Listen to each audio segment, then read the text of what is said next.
Hello everyone, myself is R K Patel और हम लोग आज पढ़ने वाले हैं endomembrane system. Endomembrane system में जो वही सेल ऑर्गेनल हमारे एनसीईआरटी में दिए हुए हैं जो आपस में कोऑर्डिनेटेड है, यानी कि एक दूसरे से कोऑर्डिनेशन करके अपना फंक्शन परफॉर्म करते हैं। तो वो हमारा 4 सेल ऑर्गेनल दिए हुए हैं। एक है इंडोप्लाज्मिक रेटिकुलम, दूसरा गोल्जी बॉडी और थर्ड में है लाइसोसोम और फोर्थ है वैक्यूल्स। तो ये सब आपस में कोऑर्डिनेटेड फंक्शन परफॉर्म करते हैं, इसलिए हमको इसको इंडो मेम्ब्रेन सिस्टम में इंक्लूड करते हैं। और जो इंडो मेम्ब्रेन सिस्टम आपस में कोऑर्डिनेटेड नहीं है उसको हम लोग इंडो मेम्ब्रेन सिस्टम में इंक्लूड नहीं करते हैं। जैसे माइटोकॉन्ड्रिया, क्लोरोप्लास्ट, पेरोक्सिसोम, ये सबको इंडो मेम्ब्रेन सिस्टम में इंक्लूड नहीं किया गया है। तो आइए हम लोग कुछ समझते हैं उसके बारे में, उसके क्या है। तो सबसे पहले थोड़ी सी एक आउटर जानकारी लेते हैं। जैसे मान लीजिए कि कोई एक सेल है, ये कोई सेल है और इसके अंदर न्यूक्लियस है। न्यूक्लियस के बाहर जो है बहुत सारे सेल ऑर्गेनल है। ये न्यूक्लियस है हमारा, इसके बाहर जो है बहुत सारे सेल ऑर्गेनल, जैसे माइटोकॉन्ड्रिया यहाँ पे है, कुछ क्लोरोप्लास्ट भी रहेंगे, दोनों डबल मेम्ब्रेन सिस्टम है। कुछ राइबोसोम भी रहेंगे यहाँ पे, कुछ पेरोक्सिसोम रहेंगे सिंगल मेम्ब्रेन सिस्टम। यहाँ पे गोल्जी बॉडी भी बहुत रहेंगे। तो यानी कि क्या है कि साइटोप्लाज्म को हमारा जो सेल मेन एरेना कहा गया है। मेन एरेना ये गोल्जी बॉडी है, यहाँ पे कुछ लाइसोसोम होंगे। तो साइटोप्लाज्म क्या होता है कि न्यूक्लियस से प्लाज्मा मेम्ब्रेन के बीच वाले जितने भी हैं इसको बोलते हैं क्या, साइटोप्लाज्म। साइटोप्लाज्म को क्या बोलते हैं, main arena of cellular activity. क्योंकि यहाँ पे जितने भी सेल ऑर्गेनल है ना सब यहीं पे साइटोप्लाज्म में बैठे हुए हैं, तो सबसे ज्यादा यहीं पे मेटाबॉलिक एक्शन होता है, इसलिए बोलते हैं main arena of cellular activity कहाँ होता है, साइटोप्लाज्म में। तो देखिए साइटोप्लाज्म में 2 कंपोनेंट मेनली बेसिकली जो है 2 कंपोनेंट से बनती है। एक होती है लिक्विड पार्ट और एक होती है सॉलिड पार्ट। तो लिक्विड पार्ट में जो होती है ना वो उसको हम लोग बोलते हैं, जैसे इसमें क्या है कि कुछ सेल ऑर्गेनल है, कुछ सॉलिड पार्ट है और इसमें कुछ लिक्विड पार्ट भरे हुए हैं, बहुत सारे लिक्विड पार्ट भरे हैं। क्योंकि सेल में जो है ना, सेल में 70 से 90% तो लिक्विड पार्ट है। तो इसे अगर कोई पाइप लगाकर या स्ट्रॉ लगाकर यहाँ पे हम लोग जितने भी लिक्विड निकाले लिक्विड वाला पार्ट, तो उसको बोल देते हैं साइटोसोल। क्या बोलते हैं, साइटोसोल बोल देते हैं। और जो सॉलिड वाला रह गया उसको, सॉलिड पार्ट को हम लोग क्या बोल देते हैं, ट्रोफोप्लास्ट। क्या बोल देते हैं, ट्रोफोप्लास्ट। लिक्विड पार्ट को साइटोसोल और सॉलिड पार्ट को ट्रोफोप्लास्ट। अब देखिए लिक्विड पार्ट जो है साइटोसोल, इसमें जितने भी लिक्विड है उसको बोलते हैं साइटोसोल, और जितने भी सॉलिड पार्ट है यानी कि हम लोग सेल ऑर्गेनल है उसको बोलते हैं ट्रोफोप्लास्ट। अब ट्रोफोप्लास्ट जो सॉलिड पार्ट है वो दो हिस्सों में बांटते हैं। यहाँ पे एक होता है लिविंग और दूसरा होता है नॉन लिविंग। जो सॉलिड पार्ट है एक लिविंग और एक नॉन लिविंग। लिविंग पार्ट को हम लोग बोल देते हैं सेल ऑर्गेनल। लिविंग पार्ट को क्या बोलते हैं, सेल ऑर्गेनल। लिविंग पार्ट को हम लोग सेल ऑर्गेनल बोल देते हैं। और जो नॉन लिविंग पार्ट है उसको बोल देते हैं ड्यूटेरोप्लाज्म बोलते हैं। तो देखिए ये कोई सेल है, सेल के न्यूक्लियस से प्लाज्मा मेम्ब्रेन के बीच वाले को साइटोप्लाज्म बोलते हैं। साइटोप्लाज्म में बेसिकली 2 कंपोनेंट होते हैं, एक लिक्विड पार्ट एक सॉलिड पार्ट। तो लिक्विड पार्ट को हम लोग जितने भी लिक्विड को हम निकाले, क्योंकि 70 से 90% जो है, 70 से 90% वाटर है, लिक्विड पार्ट है। लिक्विड पार्ट को हम लोग साइटोसोल बोलते हैं। इसे एक स्ट्रो लगाए और यहाँ से सब सारा पानी निकाल लिए, तो ये जो हमारा सारा लिक्विड पार्ट है उसको हम लोग साइटोसोल बोल दिए। और जो सॉलिड पार्ट है उसको हम लोग ट्रोफोप्लास्ट बोल देते हैं। जैसे मैं यहाँ पे जितने भी सेल ऑर्गेनल है तो सॉलिड पार्ट में तो ट्रोफोप्लास्ट में भी 2 है, एक होता है लिविंग एक होता है नॉन लिविंग। तो लिविंग वाले जितने भी है उसको बोल देते हैं सेल ऑर्गेनल। जो लिविंग है उसको सेल ऑर्गेनल और जो नॉन लिविंग है उसको ड्यूटेरोप्लाज्म बोलते हैं। तो ये रहा हमारा कुछ जानकारी। जैसे साइटोप्लाज्म को हम लोग मेन एरेना बोल देते हैं, क्योंकि मैक्सिमम सेलुलर एक्टिविटी जो होता है हमारा साइटोप्लाज्म में ही होता है, क्योंकि यहीं पे सारे लिविंग सेल ऑर्गेनल बैठे हुए हैं। तो सारा एक्टिविटी मेटाबॉलिक यही होता है, इसलिए हम लोग। अब देखिए इंडो मेम्ब्रेन सिस्टम में कुछ क्या क्या आती है वो हम लोग यहाँ पे दर्शाते हैं। सबसे पहले हम लोग इंडो मेम्ब्रेन सिस्टम पढ़ते हैं। देखिए इंडो मेम्ब्रेन सिस्टम में कौन कौन से सेल ऑर्गेनल इंक्लूड है, जो आपस में कोऑर्डिनेशन दर्शाता है। वैसे कोऑर्डिनेशन होता है हर सेल ऑर्गेनल के आसपास में एक दूसरे से, लेकिन यहाँ पे हमारा एनसीईआरटी जो है वो सिर्फ 4 सेल ऑर्गेनल दिए हुए हैं। जैसे मान लीजिए कोई 3 ये सेल ऑर्गेनल है, तो ये कुछ मटेरियल बनाया, इसको फिर इसने भेज दिया, इसको भेजा, तो इसको और कोई प्रोसेस कर दिया, इसको प्रोसेसिंग के लिए इस सेल के ऑर्गेनल के पास भेजा। ये कुछ इसके कोऑर्डिनेशन है, मैसेज बनाकर इसको भेजा। तो ये आपस में सारे कोऑर्डिनेशन जब सेल पे रहेंगे तो उसको हम लोग बोल देते हैं कोऑर्डिनेटेड सिस्टम। तो हम लोग देखिए इसी को हम लोग पढ़ने जा रहे हैं, इंडो मेम्ब्रेन सिस्टम। क्या है? Indo membrane system. Endomembrane system. Endomembrane system में जो है ना हमारा 4 सेल ऑर्गेनल इंक्लूड है। एक है एंडोप्लाज्मिक रेटिकुलम ईआर, दूसरा है गोल्जी बॉडी, और एक लाइसोसोम है, लाइसोसोम, और 4 का वैक्यूल्स। ये 4 जो हमारा है ये आपस में कोऑर्डिनेशन दर्शाता है। इसलिए हमारा एनसीईआरटी जो कह रही है कि ये इंडो मेम्ब्रेन सिस्टम में endoplasmic reticulum, Golgi body, lysosome और वैक्यूल्स का आपस में कोऑर्डिनेशन है। तो इसलिए हम लोग इंडो मेम्ब्रेन सिस्टम में रखते हैं। और जो कोऑर्डिनेशन नहीं दर्शाता है, एनसीईआरटी कह रही है जो कोऑर्डिनेशन नहीं दर्शाता वो है माइटोकॉन्ड्रिया, क्लोरोप्लास्ट और पेरोक्सिसोम को हम लोग इंडो मेम्ब्रेन सिस्टम में इंक्लूड नहीं करते हैं क्योंकि इनका फंक्शन आपस में कोऑर्डिनेशन नहीं है। लेकिन ऐसा होता नहीं है, लेकिन हमारा एनसीईआरटी जो दे रही है बस हमको उसी पर चलना है। जैसे माइटोकॉन्ड्रिया एटीपी बनाई, तो एटीपी क्या ये एंडोप्लाज्मिक रेटिकुलम को चाहिए, वैक्यूल्स को चाहिए, या न्यूक्लियस को चाहिए। तो एटीपी तो सभी सेल को चाहिए, लेकिन हमारा एनसीईआरटी कह रही है कि ये आपस में कोऑर्डिनेशन नहीं है। लेकिन जो हमारा एनसीईआरटी कह रही है बस वही को हम लोग चलेंगे कि इंडो मेम्ब्रेन सिस्टम में सिर्फ 4 है, endoplasmic reticulum, Golgi body, lysosome and vacuoles, क्योंकि आपस में इसका कोऑर्डिनेशन है। अब कैसे कोऑर्डिनेशन है हम लोग समझते हैं।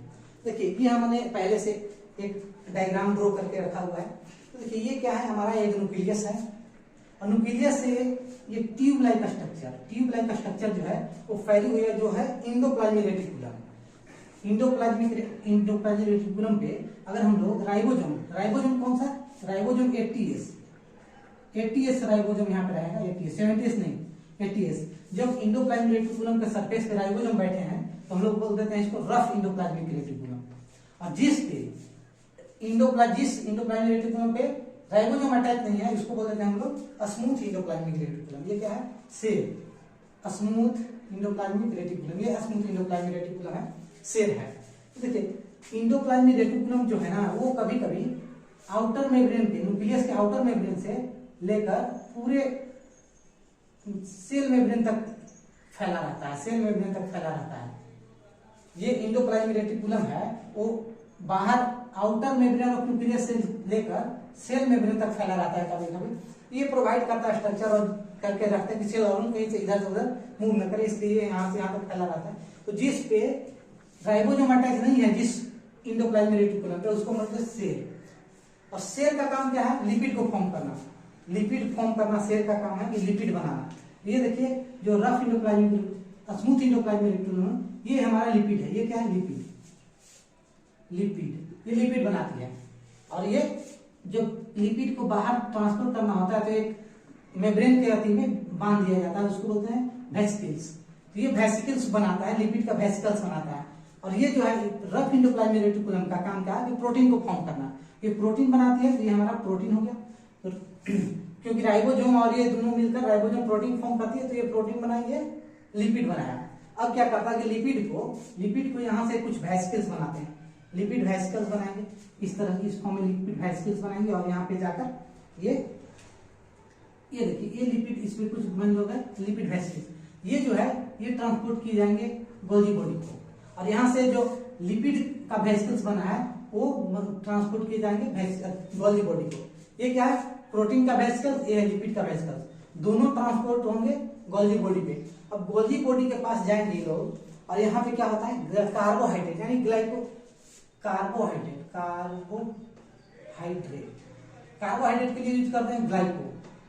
टर्म ग्लाइको आता है जो हम लोग के कार्बोहाइड्रेट के लिए यूज करते हैं। तो यहाँ पे क्या होता है, कुछ जैसा कार्बोहाइड्रेट, दोनों में कार्बोहाइड्रेट जुड़ता है जिसको बोलते हैं ग्लाइकोलिपिड। ग्लाइकोलिपिड फॉर्मेशन होना और ग्लाइकोप्रोटीन। तो ग्लाइकोलिपिड और ग्लाइकोप्रोटीन जब कार्बोहाइड्रेट इसमें अटैच होता है तो उसको बोलते हैं ग्लाइकोसाइलेशन।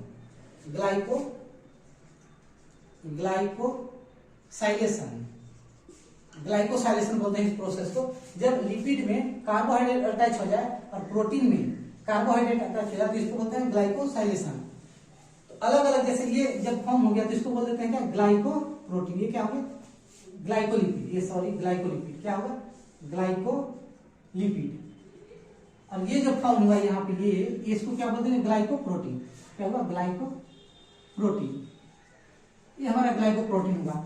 अब देखिए ये बनाई कौन, बनाई यहाँ पे इंडोप्लाज्मिक रेटिकुलम जो है, रफ इंडोप्लाज्मिक रेटिकुलम प्रोटीन को बनाई और स्मूथ इंडोप्लाज्मिक रेटिकुलम लिपिड को बनाई।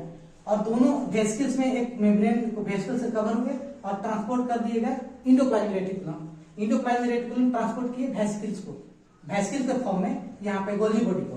तो गोल्जी बॉडी इसको क्या किया कि कार्बोहाइड्रेट अटैच किया, यानी कि ग्लाइकोसाइलेशन किया है, ग्लाइकोसाइलेशन बोल दीजिए कि कार्बोहाइड्रेट दोनों में अटैच किया। तो इसको, इस मॉलिक्यूल को बोल देते हैं ग्लाइकोलिपिड, और इसको प्रोटीन जब अटैच हुआ, प्रोटीन और कार्बोहाइड्रेट तो इसको बोलते हैं ग्लाइकोप्रोटीन। तो अब यहाँ पर पूछा जाता है कि ग्लाइकोप्रोटीन और ग्लाइकोलिपिड कौन बनाता है, तो होता है इंडोप्लाज्मिक रेटिकुलम। लेकिन ये जो दोनों प्रोसेस है बनना यहीं से स्टार्ट हो जाते हैं, यहीं से स्टार्ट हो जाते हैं, स्टार्ट यहीं से हो जाते हैं, लगना स्टार्ट हो जाता है इंडोप्लाज्मिक रेटिकुलम से ही। यानी कि ग्लाइकोसाइलेशन जो है स्टार्टेड फ्रॉम इंडोप्लाज्मिक रेटिकुलम लेकिन कंप्लीटेड फ्रॉम गोल्जी बॉडी। तो देखिए अब यहाँ क्या होता है, यहाँ पे ये अब यहाँ पे बन चुके, यहाँ पे ये प्रोसेसिंग हो चुका है। यहाँ पे ये है हमारा लिपिड और लिपिड में कार्बोहाइड्रेट लगा है, यानी कि ग्लाइको लिपिड और ग्लाइको प्रोटीन यहाँ पे बन के तैयार होगा। अब देखिए अब क्या होता है कि अगर सेल से बाहर भेजना है, यूजफुल मटेरियल है, अगर जो सेल का यूजफुल मटेरियल है तो यूजफुल मटेरियल को बाहर भेजना, सेल से बाहर भेजना सेक्रेशन कहलाता है। सेल के अंदर भी यूज करते हैं, सेल के अंदर भी यूज हो जाता है, लेकिन जब यूजफुल मटेरियल सेल को बाहर भेजते हैं तो उसको बोलते हैं सिक्रेशन। क्या बोलते हैं, सिक्रेशन। तो ये गोल्जी बॉडी का एक जो बाहर है, बाहर इसको सिस बोलते हैं, सिस या फॉर्मिंग या कन्वेक्स से, क्योंकि ये उठा हुआ है इस तरह से है, तो उठा हुआ जैसे लेंस का है, तो जैसे लेंस हमारा ये कन्वेक्स होता है, तो सतह जो उठा होता है उसको बोलते हैं कन्वेक्स।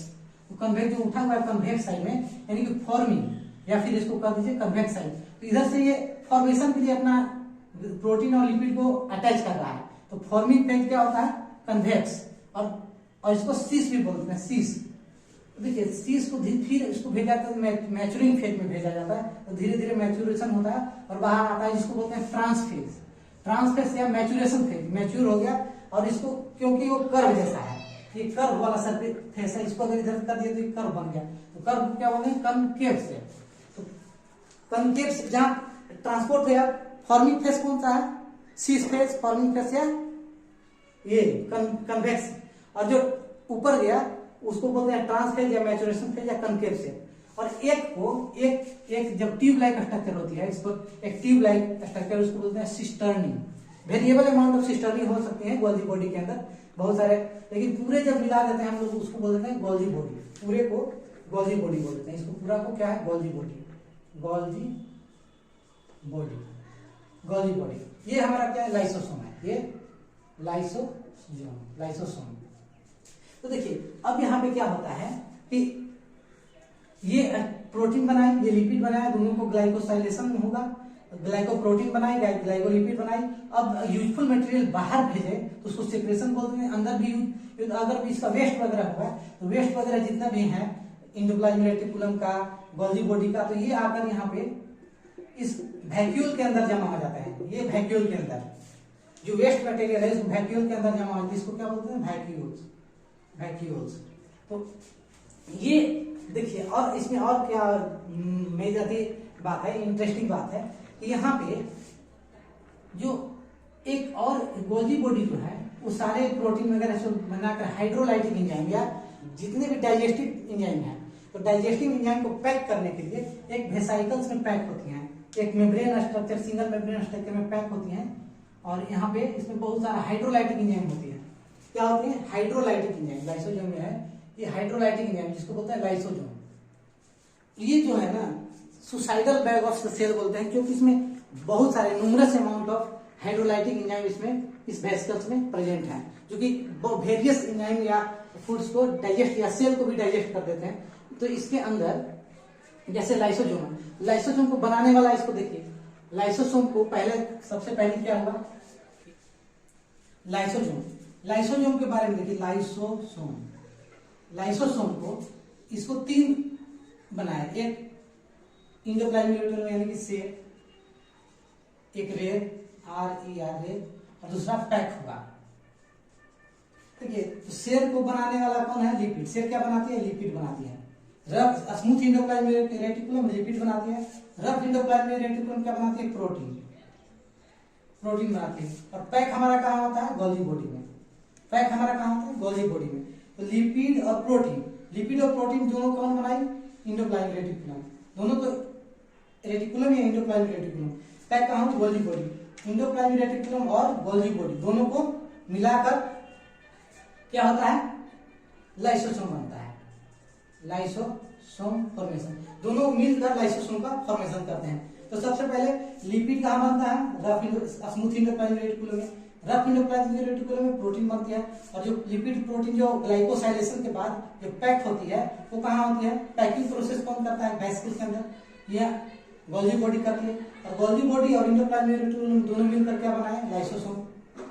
और लाइसोसोम में बहुत न्यूमरस अमाउंट में हाइड्रोलाइटिक एंजाइम या डाइजेस्टिव एंजाइम भरे रहते हैं, और बहुत सारे सेल ऑर्गेनल को वो डाइजेस्ट भी कर सकते हैं, इसलिए उसको बोला जाता है suicidal back of the cell. Suicide जो है यहाँ पे इंडोमेम्ब्रेन सिस्टम में endoplasmic reticulum, Golgi body, lysosome और वैक्यूल्स को कोऑर्डिनेटेड माना जाता है। क्यों? देखिए यहाँ पे इंडोप्लाज्मिक रेटिकुलम क्या किया? प्रोटीन बनाई। प्रोटीन में कार्बोहाइड्रेट नहीं, ग्लाइको यहीं से जुटना स्टार्ट हो जाता है, लेकिन कंप्लीट प्रोसेस हमारा गोल्गी बॉडी में होता है। ये वेसिकल्स बनाया, वेसिकल्स को गोल्गी बॉडी को दे दिया, ये ट्रांसपोर्ट कर दिया, यहाँ से ट्रांसपोर्ट यहाँ, इसका कोऑर्डिनेशन इसके साथ है। कोऑर्डिनेट करके ये अपना ग्लाइकोलिपिड बनाया, ग्लाइकोप्रोटीन बनाया, ग्लाइकोलिपिड ग्लाइकोप्रोटीन, ये फिर प्रोसेसिंग किया। और यहाँ पे कुछ मटेरियल जो है, मटेरियल यहाँ पे एक टैग लगा दिया जाता है, यहाँ पे कुछ टैग लगा दिया जाता है कि ये मटेरियल बाहर जाएगा। अगर यूजफुल मटेरियल बाहर जाएगा तो उसको बोलते हैं सेक्रेशन, अगर अंदर है तो वो वेस्ट मटेरियल को जाकर यहाँ पे वैक्यूल्स के अंदर जमा हो जाएगा। तो जो वेस्ट मटेरियल उसको वैक्यूल को, ये भी कोऑर्डिनेशन हुआ। इंडोप्लाज्मिक रेटिकुलम का वेस्ट मटेरियल ये भी जाएगा, और बहुत सारे को जो वेस्ट मटेरियल वो भी जाएंगे। तो ये सब आपस में कोऑर्डिनेशन दर्शा रहे हैं, इसलिए हम लोग बोल रहे हैं इंडोमेम्ब्रेन सिस्टम। और मेनली वो जो है इंडोमेम्ब्रेन सिस्टम इंक्लूड है endoplasmic reticulum, Golgi body, lysosome और वैक्यूल्स। जो इंक्लूड नहीं है इनका फंक्शन एनसीईआरटी खास मेंशन की हुई है, माइटोकॉन्ड्रिया, क्लोरोप्लास्ट और पेरोक्सिसोम का कोऑर्डिनेशन नहीं दर्शाता है, इसलिए उसको इंडोमेम्ब्रेन सिस्टम में हम लोग इंक्लूड नहीं करते हैं। लेकिन ये लोग endoplasmic reticulum, Golgi body, lysosome, vacuoles, इन आपस में कोऑर्डिनेशन है, इसलिए हम लोग इसको इंडोमेम्ब्रेन सिस्टम में पढ़ते हैं, और ये इस तरह से हमारा काम करती है।